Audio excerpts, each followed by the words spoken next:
America is shaped by the movement of people from across the country and around the world, in our history and our future. From north, south, east, and west, artists and thinkers are bringing new perspectives to our stories of belonging, migration, and America's legacy. Through artwork and conversation, we can understand where we come from and what weaves us together, and envision what can become of us. Funding for this program was provided by the Stanford Institute for Advancing Just Societies.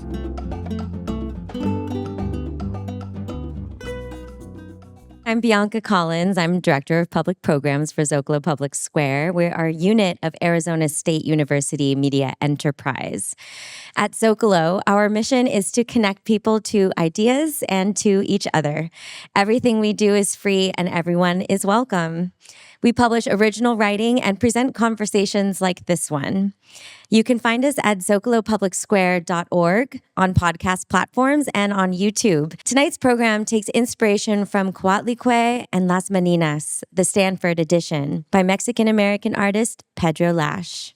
The work is a 10-foot black mirror, merging Diego Velázquez's iconic painting, Las Meninas, with the monumental sculpture of the Mexica deity Coatlicue, inviting viewers to reflect on the movement of peoples, ideas, and objects across time and space, and our place within histories of colonization. He is an artist and professor at Duke University, where he directs the Franklin Humanities Institute Social Practice Lab. He has had solo exhibitions and projects at the Queens Museum of Art, the Nasher Museum of Art, the Phillips Collection, Creative Time, and Casa Wabi, among many others.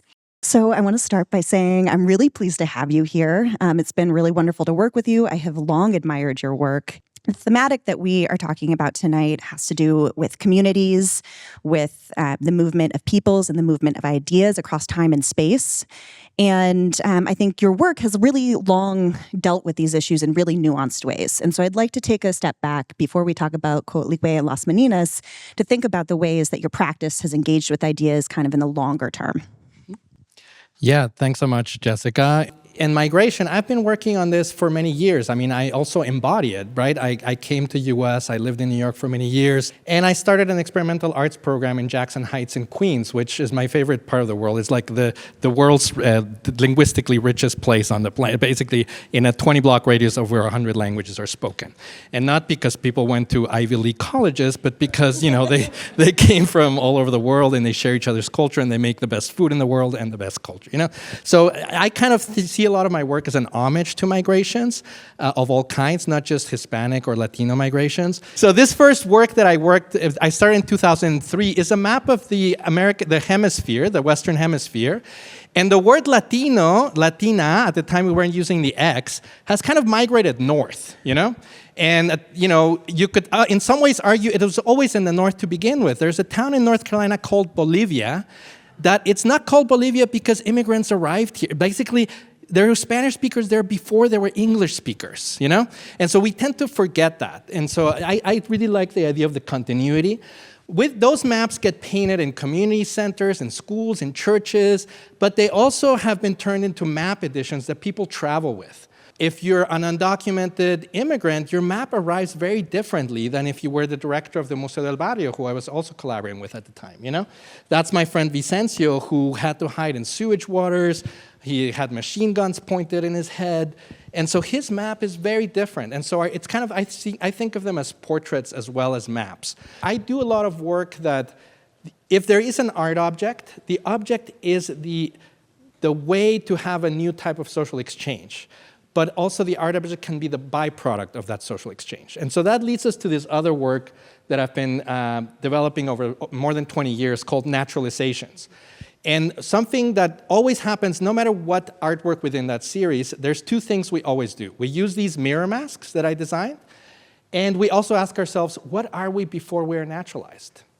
How is it that we've given states and governments the right to make us natural? Right? There's all kinds of words in language we assume, and if you actually think of it, it makes no sense. The idea is like, for example, if I were wearing it, then you would see your face and my body, right? But if we all had one now when we got up, it would be a total chaos of like confused identities, right? We would become one big collective. And that's, in Haiti, for example, the images you're seeing in the front, we did a workshop on Frantz Fanon's black skin, white mask, So with these high school students, we read Fanon, then we kind of used the masks. And so in each context, we do something very different with it. But of course, the idea of migration is always there. Here we are in Washington, D.C., where an Egyptian-American artist working with me is wearing the mirror mask, and you're doing an impossible thing. You're seeing the Capitol and the obelisk in the same view, And that's only allowed through the mirror. There's a last project that also deals a lot with the complexity of migration and our cultural reality, and it's called abstract nationalism. So in this work, what happens is that 4 anthems get sung simultaneously by the alphabet. So all countries existing in the world gets broken into 4. So they can be sung in soprano, alto, tenor, and bass. And then they get sung, as if that weren't messy enough, they get sung in the language of the next country in the alphabet. So that's why the US anthem gets sung in Spanish, because Uruguay follows it. If I had done that work in the 70s, it would have gotten sung in Russian because the USSR would have followed it, right? So one of the myths about nations is that people think they're permanent. They're just always shifting, Yugoslavia still existed when I made this project, and then it stopped existing, right? Yeah. I mean, I think one of the things that makes its way across all of these series and Coatlicue Las Meninas is that the way that you approach borders acknowledges that there are lines, but they're made up, but they still have very real lived consequences. And that makes all the difference in the world, right? One of the other things that I think they do is that it frames land through context, through a plural kind of set of perspectives, and through a physical relationship to it. And so that physical relationship brings me to another point that I think is strong throughout all of your works, that it's very participatory. And that's true of Coatlicue Las Meninas too, and we'll talk about that in a little bit. But I'd like you to talk a little bit about the importance of participation and audience engagement in the work. Yeah, that really happened for me. I was working I studied at the Cooper Union, where I had the luxury of studying with amazing artists like Hans Hackett, but also with mentors like Dory Ashton, where I got completely different perspectives on what the autonomy of art versus the politics of it. But throughout that period, my teachers were very frustrated with me because it would take me a year and a half to finish a painting, and I wasn't only working on one painting. I would use these very old techniques and at the time painting was dead. I don't know if anybody remember, Yeah. And then I would at the same time I was painting banners for protests in the street, And then it struck me one day, it was like, that painting is gonna be bought by someone, if I'm lucky. Someone who doesn't belong to my social circle, who doesn't necessarily understand the work. And here I am painting these banners, and I better figure it out. I better figure out how to make art that is more like the banners, but that is respected and understood as art. Yeah. And one way to do that for me was games. I realized people are afraid of art for good reasons, because they don't feel welcome, they don't feel invited. And I thought, what if I use games? So that's where the mirror mask started. What if I make artwork where it is unavoidable that participants aren't they're just not audience, but they are makers of the work. And so this is very important to me, but it started with games, basically. Yeah. And mirrors clearly are very important. And mirrors in the broader kind of herb of art in general in the Western world and beyond talks are often, they're magical objects. They double reality. They create portals to other dimensions, but they also reflect us to others and back to ourselves. Talk a little bit about the way that you've the way that mirrors have changed in your practice, because I think they make a big difference between the Mirror Project and the Black Mirror series. Yeah, I mean, the Black Mirror series started at the Asheville Museum in 2007 and 2008 when Sarah Schroth, the curator of this blockbuster exhibit, Greco to Velázquez, invited me to make a contemporary artwork in dialogue. So I made the first edition of Black Mirror inspired in this Aztec disc that's in the Nasher collection. And so I put these 16 objects, all pre-Columbian, all from the Nasher collection, which was in the basement at the time. So it was kind of an homage to Fred Wilson and that type of digging practice. And so we put them in front of these black rectangles. And the only way to see the front of the pre-Columbian objects was to get close to the mirror and see yourself reflected with them. And as your eyes got adjusted to the darkness, you would see these ghosts of Spanish paintings with your own reflections. But with the Coatlicue Las Meninas, it's the ground zero version of that. Yeah. I tried to think of myself. In 2007, I showed Saraswat, I said, this is the concept. The most iconic artwork of Spanish art, according to me at least, Las Meninas, matched with the most iconic Aztec artwork. What happens when you mesh them through a mirror and we are part of it, right? For me, it's important to think about the continuity, the love, the pleasure of that, but also the genocide, the disruption, and just it's a solemn piece. Yeah. Like, it took this continent almost 400 years to recover the population they had when Europeans arrived. If you had done that to Europe, there would be no Renaissance, no Enlightenment, none of that, right? We would go straight to the Industrial Revolution if you're lucky, you know? Yeah. And so to me, the work is also about that. Yeah. And I'm not saying this to depress you, you know, like I said before, it's also a celebration. Life did continue. Mexico City is an indigenous city. It's Mexico Tenochtitlan, right? There are Zapotec speakers in LA, right? Whose best languages are Zapotec and English, not Zapotec and Spanish. This to me is amazing, right? Mm-hmm. And from the mirror does that, you know? Yeah, definitely. One of the other things that I find really fascinating about this work is that there's an enormous archive of scholarship associated with Las Meninas, the painting. Significant art historians and cultural theorists from Michael Foucault to Leo Steinberg and Walter Mignolo have written about this work.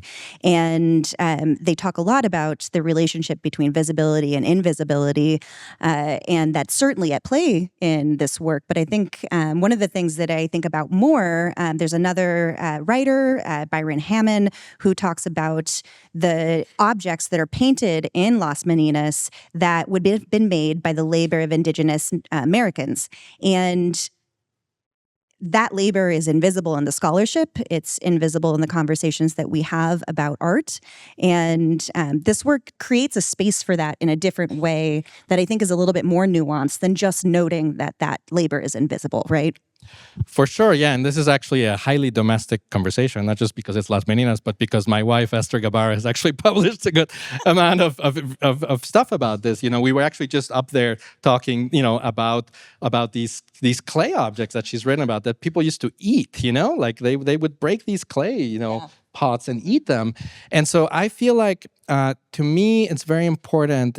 Even when we did the original Nasher edition, I insisted that we would list the wall labels as the Nasher had them.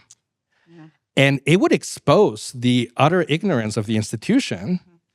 And I'm not speaking badly of the Nasher. I'm just saying this is comprehensive. If you look at people's collections of pre-Columbian, we know so little. And I did a version for Fundación Juan Marc in Spain that paired works from the Prado with works from the Museo de Américas, and it's intentionally called Figuraciones Inversas, inverse figurations, because it's about putting that on its head, right? Like, what happened if we called Góngora, the famous writer who Velázquez painted a portrait of, what happens if we call him a human figure, right? And then put a lot more resources into research. Who is that indigenous figure in the sculpture, you know? Yeah. Why haven't we gotten some money together to even understand who they are, right? And also the critique of how these objects get displayed is part of it. So many of them were functional, right? And so we're still, you know, so by turning their back against you, they're at least, you're kind of acknowledging that, you know. Yeah. I think another important aspect is the conversation that's happening around hierarchies in this work. Rather than one element taking kind of center stage, the focal point shifts as you're looking at yourself, as you're looking at the different visual elements that kind of come in and out of focus. And that breaks down and collapses the difference between these space-times, between the now and the past, and the different kinds of presence happening, and time and geography. And I just talk about that a little bit. Yeah, I mean, it's kind of funny because I never thought I would go to art school. I always preferred reading anthropology, sociology, philosophy, and so on. And I kind of knew I was going to be an artist, or I wanted to be one if I got lucky enough to become one. And so for me, a lot of what you bring up, it's conversations that I want to have with thinkers from the past, you know, artists from the past, et cetera. But they are about really being in the present. In that sense, I know he's used a lot, but Walter Benjamin was very influential to me. This notion that history only matters when it matters in the present. So we really should pay attention to what it is that we're bringing back from the past. And I think in that sense, artists have played a crucial role in rediscovering things, and making them current again. In that sense, this conversation about how we see ourselves in each other, I think we make a mistake thinking only about now. People are making a big fuss about immigration now. Get over it. It's a done deal. People are not going to go away. Once people speak another language, you're not going to take it back. We might as well just enjoy it, right? Like we start dancing new dances, eating new food, etc., and actually understand that we're all richer for it, And so I feel like it's easier to do that when you look at the longer arc of history. When we're only looking at we have very immediate problems. I'm not saying we don't. But we need to confront them together, And so hopefully by looking back and using the past as a tool, we can understand that actually it's possible, Yeah. And that we kind of have to do it because we're not going to change it. The demographics of this country have already changed. We've been talking a lot about the act of looking, and I don't know that we've spoken kind of in depth about the way that you want viewers to engage with the work. See yourself in it. Don't hide. We get trained to not consider ourselves part of the work. This work tries to make us go beyond that and say, no, we always are part of the work. Bertolt Brecht used to say, I don't want to tell people what to think. I want to create a situation where we all must think.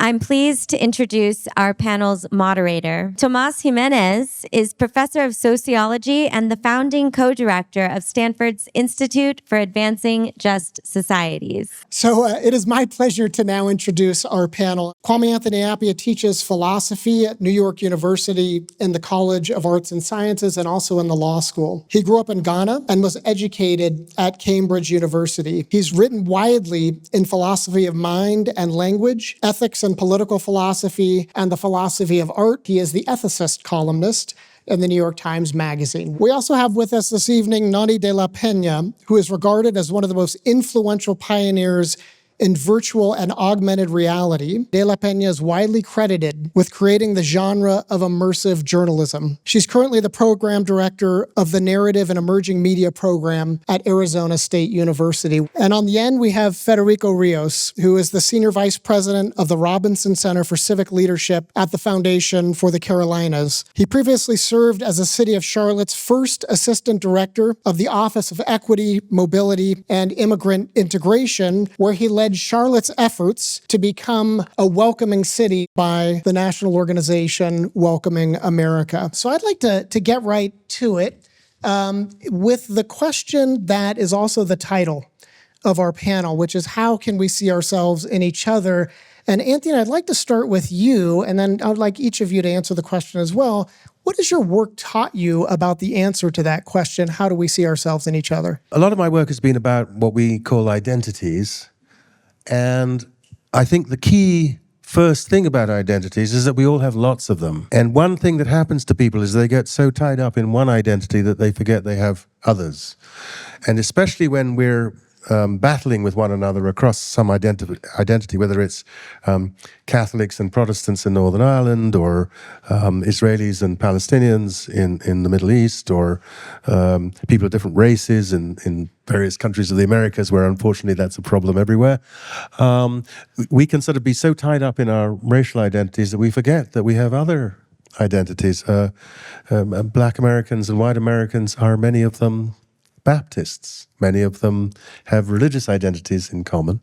So that's the first thing, that one way of escaping from being paralyzed by the bad ways in which identity can work is to remember that you're not just one thing. But the other thing to remember, and this I think of as the key thought of the cosmopolitan tradition, is what joy there can be in interacting with people who aren't you. So not seeing yourself in each other, but not seeing the you in the other, but seeing the other in the other, and thinking, wow, this is one of the great things about humanity. That, and I don't have to go to Singapore to meet people who are not like me, I just have to knock on the door next door, and they're not going to be like me either in some interesting ways, because we all have so many identities. And so whenever we share identities, we also don't share identities, and the being together as citizens of a country, or as people in a city together, in Asheville together, we have both our sense of ourselves as Ashevilleans, but also our sense of ourselves as all kinds of different Ashevilleans, and that's why. That's one of the joys of Asheville. Nonny, we don't have to go in your work. We don't have to even leave our rooms to experience seeing ourselves in each other. But what has your work taught you? So Martha Gellhorn, who was a World War II reporter and had a stint of being married to Ernest Hemingway, she actually had a way that she referred to journalism as being the view from the ground. So I think that's always been kind of the goal, right? We try to write to give people an understanding of a story, or put people there. But building in, particularly putting on a headset, a virtual reality headset, where you can walk through the space just like you'd walk through any space. You're there with your whole body and not with just your mind. And it gives you a really full sense that you can experience a story as it unfolds around you. And my focus has been nonfiction, right? Journalism. So, as an example, there was a prison warden in Maine who was very interested in figuring out ways to eliminate solitary confinement. And in partnership with PBS's Frontline, we got access to that cell. I had somebody locked in that cell and captured it all with perfect fidelity. And then somebody who spent several years in the cell, we captured him in what's called volumetric capture. It's video with volume, three-dimensional video, kind of like a hologram. And when the two are together, you're in the cell with him.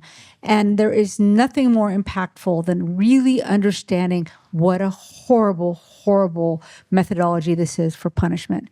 And I just say that's why I embrace these kind of technologies, because I think I can tell these stories in a greater, more visceral and impactful way.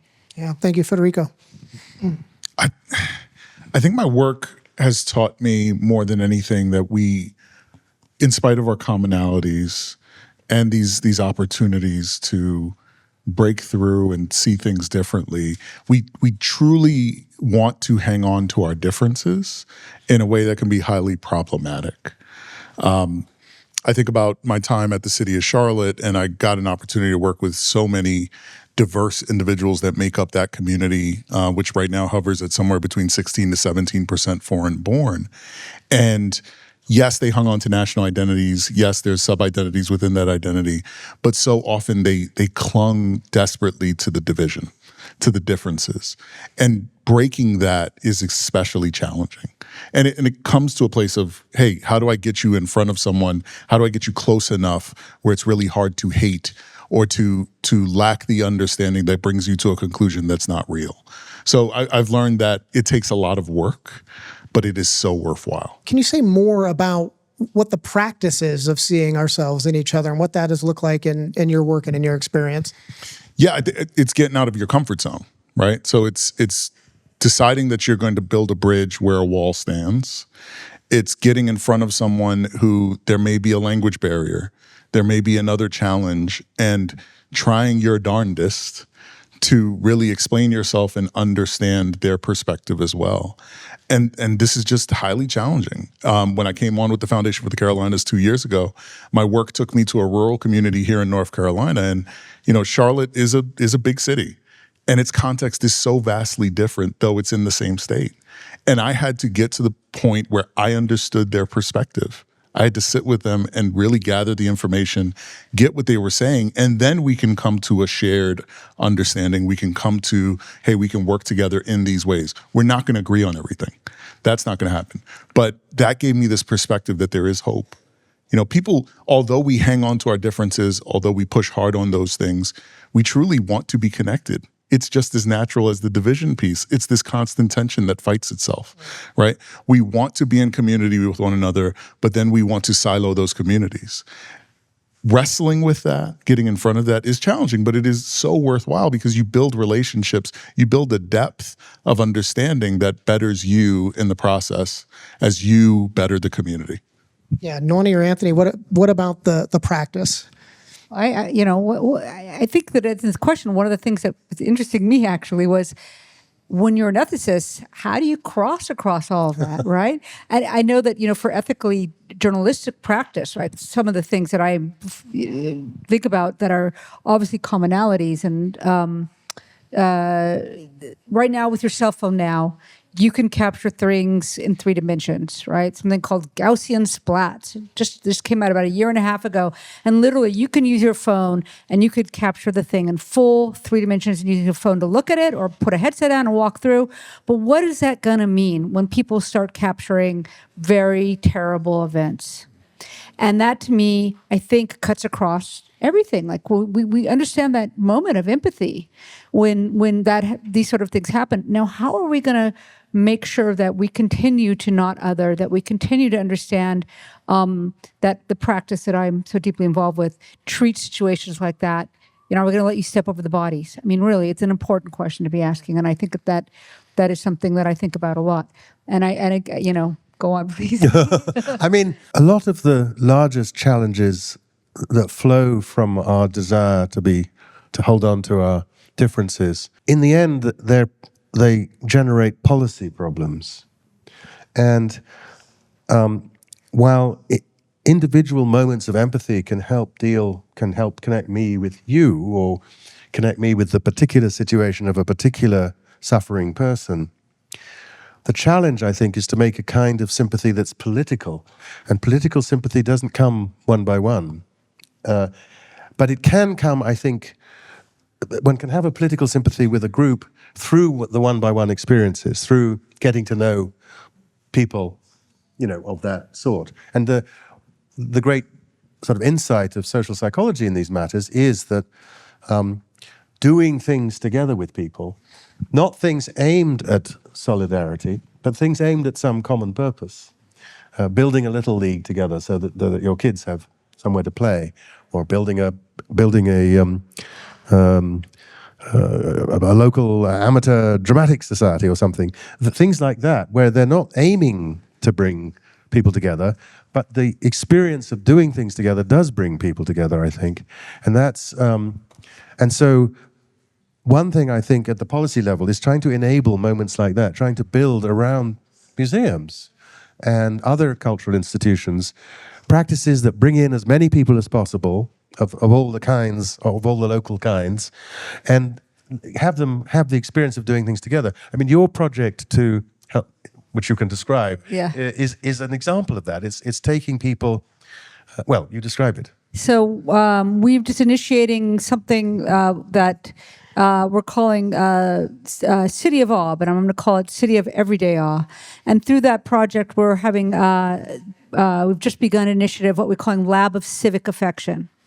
So how do we use creation to cross divides and keep people connected? And so, for example, we're looking at places an everyday place that gives you awe and gives me awe, and we're putting people together from different socioeconomic understandings, places, ideas, and have them co-create each other's places of awe, and then we'll display it.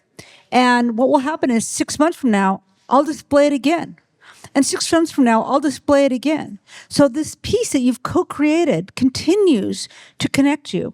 It's not like you've been together and then you've gone apart. But the idea is, can co-creation help connect us long past even the original experience? Nonny and Anthony, what I hear you talking about is what sociologists might call the institutionalization of empathy.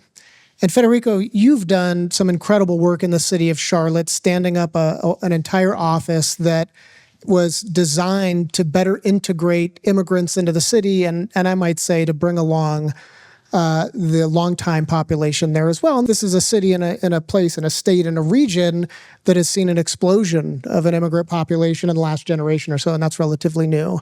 So I think about the institutionalization, like the scaling up of seeing ourselves in each other. What does that look like from your perspective in our schools, in our government, in our cultural institutions? What have you seen? Again, privileged to have served at the city, and I know I'll speak a great deal about that effort. I do want to center us in, we're in Asheville, a city that's just gone through a significant natural disaster. And it's in that moment of crisis that you get defined, right? Your character gets proven. And this city has shown itself to be a strong city, a committed city, a city that, though the outside narrative has often focused on difference, has chosen to work together. And so I applaud you all before I go talking about Charlotte all day. But in reference to my experience in Charlotte, so you all know we're in a state that now approximately 9% of the population is foreign born. That's a significant shift. If you go down to a more micro level and you look at Charlotte specifically, in 1980, less than 1% of the population was foreign born. I just referenced that it's now 16 to 17%. And if you look at the young population, you're over 30% of those that are either foreign born or the child of a foreign born parent. So you think about just that, and how that becomes a identity grower, right? Charlotte was known for very specific things. Now, Charlotte, unlike Asheville, does not have cool old buildings. We have a history of knocking everything down almost every generation, right? And that's the nature of being a corporate headquarters, that type of space. But in that, Charlotte has been often referenced as a city without identity, or a city that's still a teenager. Well, these immigrants that have come have helped ground us in Charlotte's also has really good Mexican food and has these other forms of identity. It became a large gathering space for the Vietnamese community post the Vietnam War. Specific communities within that community, right? And so it became a hub. It became these pockets of change and difference, and then you see the intermingling across difference. My first significant role in a community capacity in Charlotte was working at an elementary school there, Hidden Valley Elementary, that had initially been a school that served predominantly white students on the fringes of that city. And as the city grew, it became a part of basically downtown, right? It comprises actually District 1, which encompasses our uptown area. And the vast change in 40 years. And so now you see a school that only served white suburban students now having a population, again, of refugees, of secondary immigrants, so immigrants that came not just from their country of origin, but had a stop somewhere else in the United States first. And then you see these other folks that have migrated from elsewhere in the country as well, but weren't immigrants or haven't been immigrants, haven't had family that were immigrants in generations, and the intermingling and connection. And it just proves that humanity wants that connection with one another. And when afforded the opportunity, when they're given and enabled the opportunity to talk across difference, are better for it. That school was an amazing school. Though it was Title I, though it had all these dynamics, it was in a community that was challenged socioeconomically. It was a place where people felt comfortable with one another and were able to build relationships across difference. That was my experience. I know, Pedro, you mentioned having the installation in Jackson Heights. I'm from Queens as well. Queens is the most diverse county in the country. I moved to Charlotte, and all the preconceptions of what North Carolina were, and those of you that aren't originally from North Carolina know what I mean. You come in here to this state with this fear of what you had heard it had been. It's not that. It's a place that is welcoming and is home to so many, allows you to feel as if you have a home here. Anthony, you mentioned earlier a kind of social psychological theory about contact. So when we bump into each other, when we engage in cooperative efforts, the kind of attitudes that we have about one another tend to grow more positive. We tend to see something of ourselves in each other. And it strikes me that we have somebody on the panel in you, Nonny, who uses virtual reality to cultivate empathy. And so that is a situation where people aren't actually bumping up against each other. They're engaging with an experience that's outside of themselves in a kind of mediated way. So I wonder, and maybe we'll start with you, Nonny, if we can talk about the quality of those interactions. I mean, Federico gave this account of these neighborhoods where people are really kind of mixing it up and getting to know one another. What about the quality of contact? I'm actually going to take you to a piece that may be a little surprising, but we did a piece on Greenland melting. And we had these NASA scientists who we scanned in their actual boats and planes, showing us how they're doing their research. And in the plane, what they were doing, this is before we really understood the warming of the ocean waters around glaciers. And you're standing there with him, like literally next to the toilet, and he's dropping a thermometer down the back of the plane into the water. And you're like, hey, I could do that. And we found that sense of like, I'm there, I'm with him, these scientists aren't making it up. They're not in some cubbyhole just pretending to do this. And I think that's a kind of interesting connection of like, oh, the othering of science that happened, that sort of simple feeling of like, oh, I could drop the thermometer down that hole, right? I think that those are the kind of things that we can do in VR that are very unusual in the way that we can connect people, because you can talk about a scientist dropping something off the back of the plane, you could show a video of it, but if you're standing next to him and you physically could practically touch the object and drop it down yourself, I think it connects you in a way that it makes virtual reality a unique medium. The great practitioners of the contact hypothesis, I suppose, one of the greatest in the history of the North Atlantic was the gay rights movement, right? So everybody knew gay people, but not everybody knew that they knew gay people. And that's why coming out was important, because you can't build solidarity with people as gay unless you know they're gay, and you can't build solidarity with people as immigrants unless you know they're immigrants, and you can't build solidarity with people as scientists unless you know they're scientists. And so coming together with people embodying their identities is a really important part of the mechanism. And one thing that the virtual world has made possible now, for the first time in human history, is the possibility of, as it were, sharing the embodied experience with someone who isn't there. And that means that I think one of the most important things the web has done is to allow people to find connections that are not in real space. If you're struggling with the problems of being an ambitious woman in a sexist society, there are too many of those for me to bother to name any particular one. Being in contact with other women in places where things are going better has been a very important process. But that's because you can sort of, as it were, get close to people without being close to them.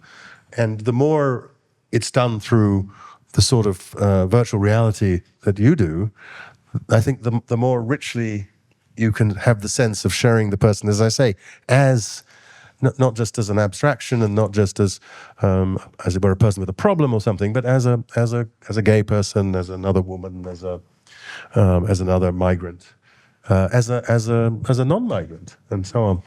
So I think that is. It's a new situation that we're in, and the experiments are now being done as to how this actually works. How does it engage with our feelings, which we've all agreed feelings are very important in all of this. And I think that is, it's very exciting that these experiments are going on. They reduce as it were, the entry cost. I don't have to go to Greenland to experience what it's like to be a scientist exploring the melting of the glaciers, but I can get something close to that experience, and so the possibilities of engagement, it's cheaper, and there are many more possibilities, and then we face the problem, which I think of as the sort of classic problem that started arising in the early modern period in the North Atlantic, which is there are too many things you can do, and the next challenge is to figure out which ones are worth doing.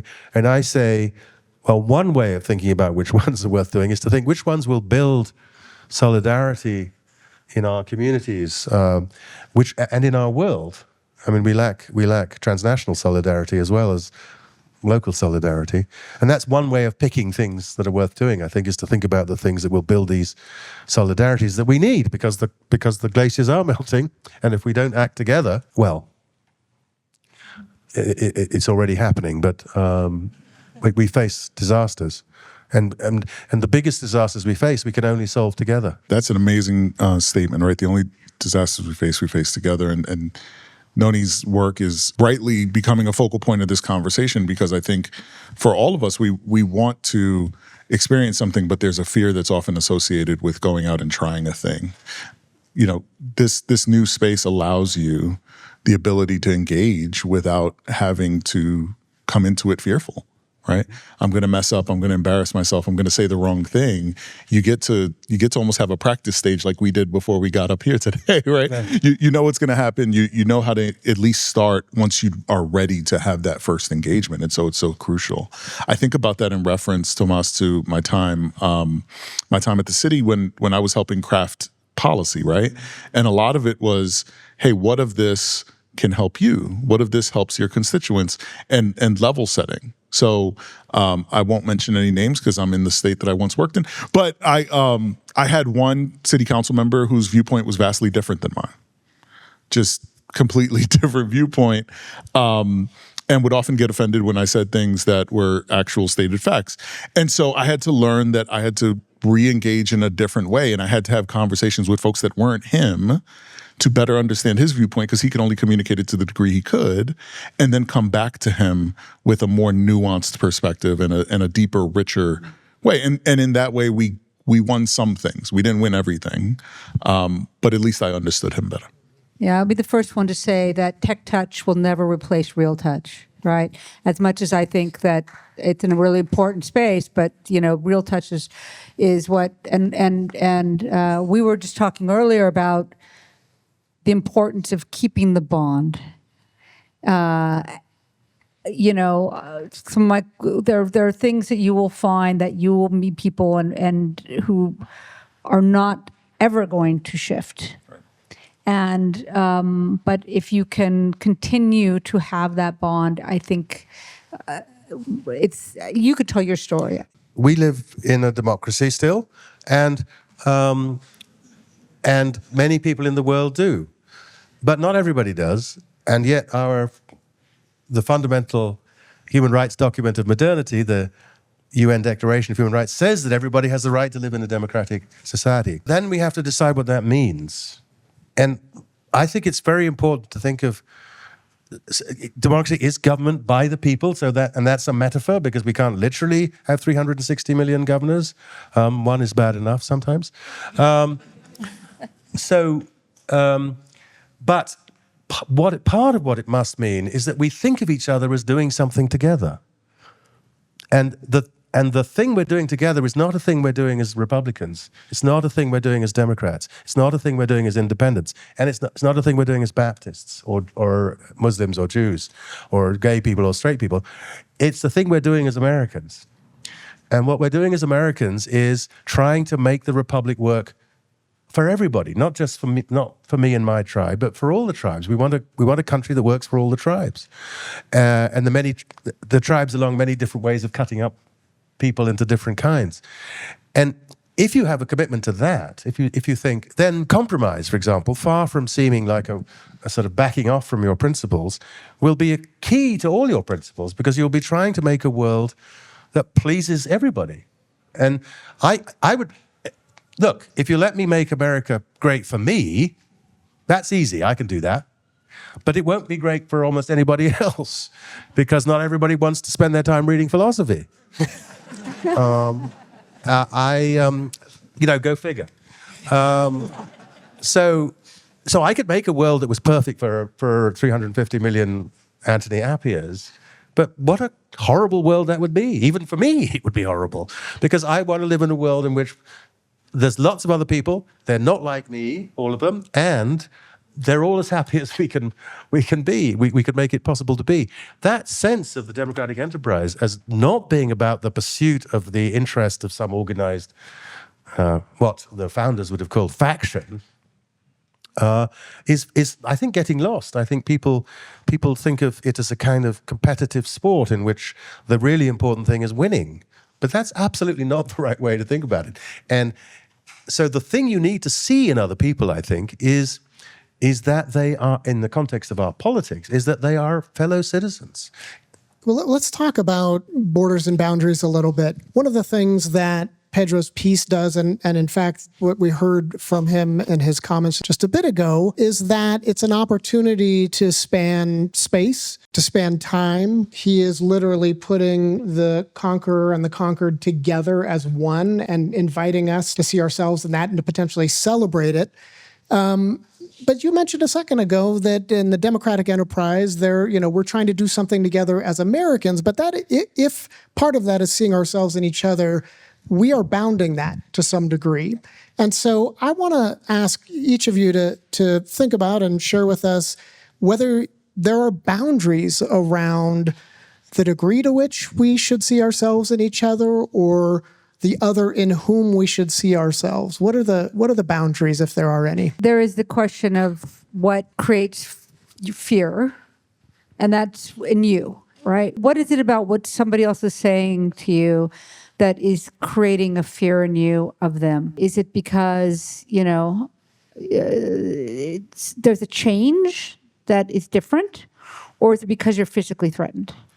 Like, what are those boundaries for you? And I think that having fear is really crucial. And one of my wonderful colleagues, described this sort of thing, that one of the first things across border you have to say is to try to get two people to try to cross that othering space to say, wow, that sounds like, I'm hearing that you might be feeling some fear or you're afraid of that scenario. Can you talk to me about why? So I can understand it better. And it's something as simple as that can sometimes really help people start to bring it down, unpack, understand. We really, most of us really have the same interests at heart. We care about our families, our kids, our health, our education. I mean, really, there's way more things that are in common, and just trying to figure out the things that are differences, what the fear factor is. It seems to me it's an important part of that. So I appreciate that answer. And I'm thinking of boundaries in terms of people who we might assume don't deserve for us to see ourselves in them. So, for example, should the enslaved person see themselves in the person who enslaves them? Should a German Jew in 1935 see themselves in the Nazi who lives next door? Should the immigrant who's about to get deported see themselves in the ICE agent? Are there limits to this? And it's a normative question. Should there be limits? There are boundaries. I mean, there's two different questions, right? One is who, in principle, will I talk to about anything, right? And the answer is, I can imagine contexts in which, as a Jewish person, I would have a conversation with a Nazi. I can imagine. It's not obviously when I've got a gun to my head. That's not a context in which conversation is possible. I learned a great deal when I was young from living in England, when I was in England with my mother, because my parents were in Ghana. And she moved into a smaller house when she got older, as people do, but she moved into one that was next door to the house she had been living in, which she'd built. It was a bigger house. And the man who moved into it was probably the most right-wing member of the English Parliament. And our family was not right-wing. In fact, my grandmother's husband had been in the Labour government in 1945 that built the welfare state. So we were definitely of a different politics. And some of the politics he was involved in was quite racist. I mean, in terms of immigration into England, he supported a politician who who basically opposed non-white immigration into England. But he became our friend, and he was incredibly nice to me. He wasn't personally racist, he was just politically racist. I mean, so much so that I went to his college at university because he took me there to see them. He taught me how to fish for trout, which is a very intimate thing, teaching a young man how to fish for trout. That's a bonding experience par excellence. He tried to teach me how to box because he'd been a boxer for the university that we both went to, but that didn't take. But and so I had the experience as a 16, 17-year-old of being extremely fond of someone who I thought was wrong about absolutely everything important. So when I went on my anti-Vietnam War demonstrations, he was saying, well, the Americans are doing the right thing there. I think so in that context, it was possible for us to be friends, even though I never persuaded him, I'm sure, about anything, and he never persuaded me about anything. So we didn't do each other any good politically, but we remained the bonds. We kept the bonds of citizenship, of fellowship, of neighborliness, even though we had these profound disagreements. I think we need to think how to do that more. And but it's contextual. If we're fighting about a particular policy, I'm on the other side from him. I think we can do that. We can be friends with, work with people domestically and internationally who are very different from us without being forced to agreement, without the aim being agreement. I didn't go to see Knox because I was expecting to persuade him that capital punishment was a bad idea. I knew there was no hope of persuading him that capital punishment was a bad idea. But I was willing to talk to him about capital punishment. He was willing to talk to me about it. That, I think, is... You shouldn't instrumentalize your interactions with other people. You shouldn't think of other people as creatures to change and manipulate. You should think of them as people to be with. I think context is important, so I'm going to echo a bit of what you just said. I think the necessary component to summarize James Baldwin is you have to see me as a human first. If you can see me as a human, I have a place to work from. If you don't see my humanity, it becomes really, really challenging to build a relationship, or at least a respectful relationship, right? Again, I've seen people from seemingly completely different walks of life come together because of a commonality. I've seen that done in the governmental stage. I've seen that done across wealth inequity. I've seen it done. The challenge is that often it happens in silos and for moments. And again, how do we continue to press beyond those silos and those moments to build real, deep relationship? I think I said this before, but I'll say it one more time for emphasis. It's really hard to hate up close. Anyone that's that close to you that you build that deeper relationship with. And so even though in Tony's story, I hear this piece around this politician that, was racist politically, the fact that he had a relationship with Tony means something. And maybe it didn't change the law that day, but who knows what the reverberations of that were, right? How long ago was that? And Tony's still referencing it today in front of you. And when you talk about the mirror masks, which was such an interesting project, I really want to bring you down to our lab of civic affection to try the mirror mask. But we can do that in VR, right? We can put you in other people's shoes and other people's bodies, and that is work is just beginning. But really, it's how do we craft that in such a way that, again, it's ethical and appropriate, and we're just starting to understand what that might mean. This conversation here and the larger series is really about possibility, so I want to leave on a note of possibility. So what can all of us here do to do better to see ourselves in each other and potentially avoid doing it badly, if there is such a thing? I mean, one classical bad way to do it right is to look at the other and just see yourself, not to pay attention to what the other is actually like. This is a classic colonial problem. The colonizer arrives, sees a problem for the native, doesn't ask the native whether it's a problem, and as it were, sets out to solve it. That's, in a way, seeing yourself in somebody else, but it's a hopeless way of seeing. So, and that's a reminder that one of the difficult contexts of seeing yourself in others is when there are, as there inevitably are in the world, inequalities of power. The hardest... The person who faces the greatest difficulty, I think, in not doing that projection of self into the other is the person who has the most power in the situation, who can sort of coerce the other party into going along with their vision of things, unless they're supremely attentive to the fact that there is this inequality. And therefore, the person with the greater power has a special kind of responsibility of attention in order to face the reality of the other. Iris Murdoch once said that love is the difficult realization that other people are real. And I think a lot of us are not good at recognizing the reality of others. And that's in part because, the typical person in this room, however powerful or powerless you think of yourself, I promise you, there are billions of people in the world who are less powerful than you. So we belong to the powerful. And so our capacity, our responsibility as belonging to the powerful is to pay especially clear attention to the people who are not being paid attention to. People say, we should leave it up to them. Why should we leave it up to them? I mean, it's as it were, if we don't do anything about it, it's our fault too. It's not their job to bash down the walls. It's the job of everybody to bash down the walls, and those of us who are putting the bricks in are the people who should focus on taking it down. I think there's a danger in oversimplification, right?